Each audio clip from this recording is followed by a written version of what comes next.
My name is Janella Samudio, and today is October 30th, 2020.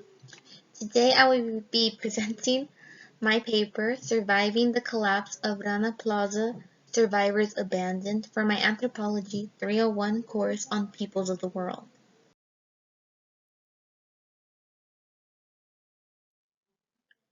To begin, the anthropological journal utilized throughout the course of my paper is Unmaking the Global Sweatshop, Health and Safety of the World's Garment Workers by Rebecca Prentice and Geert de Neve, who are both actually anthropology professors at the University of Sussex.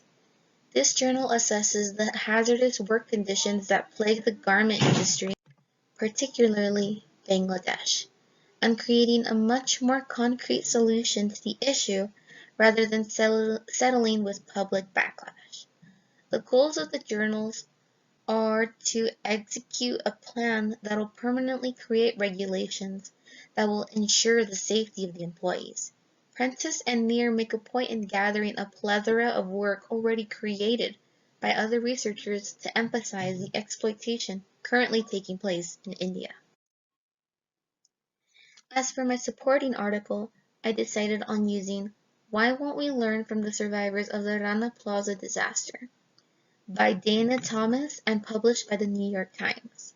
This article discussed the debilitating aftermath that remains present for those that survived the unfortunate tragedy through the recounts of Mamadul Hassan Ridoy, who permanently uses a crutch and suffers from constant headaches, and Sheila Begum, whom constantly has to wear a medical corset from her kidneys being smashed.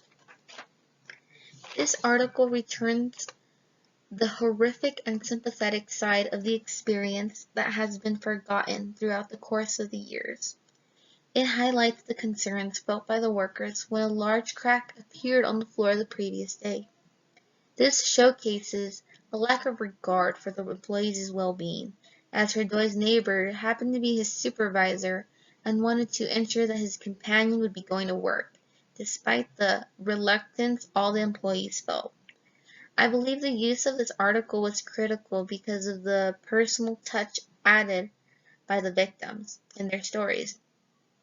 For instance, like the photo I used in this particular slide, I wanted to demonstrate the true heartache that as a result of the collapse of Rana Plaza.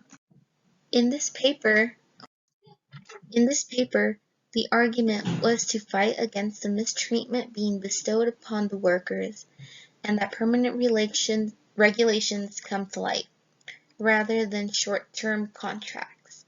While the Indian government does hold responsibility for the accidents that took place, Western name-brand companies hold enough power and influence to be able to enforce and encourage a change in the factories in which their workers inhabit. My argument was centered on the dangerous conditions in the work environment, child labor, and the little pay that they receive at the end of the month.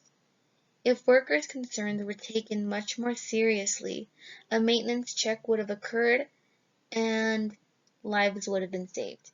In addition, the building would have been constructed correctly with the safety as a priority. Child labor is very common throughout the region, but in this particular issue, they are exposed to a dangerous sector of the industry, unfortunately. With such little rights being guaranteed, employees hold the power to hold the pay above someone's head if they were to voice their possible concerns to a higher official.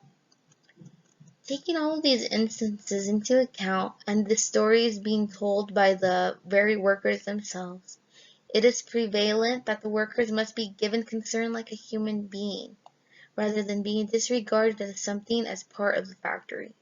Strict regulations are to be implemented to avoid any further casualties and enable them the right to oppose current conditions and the pay.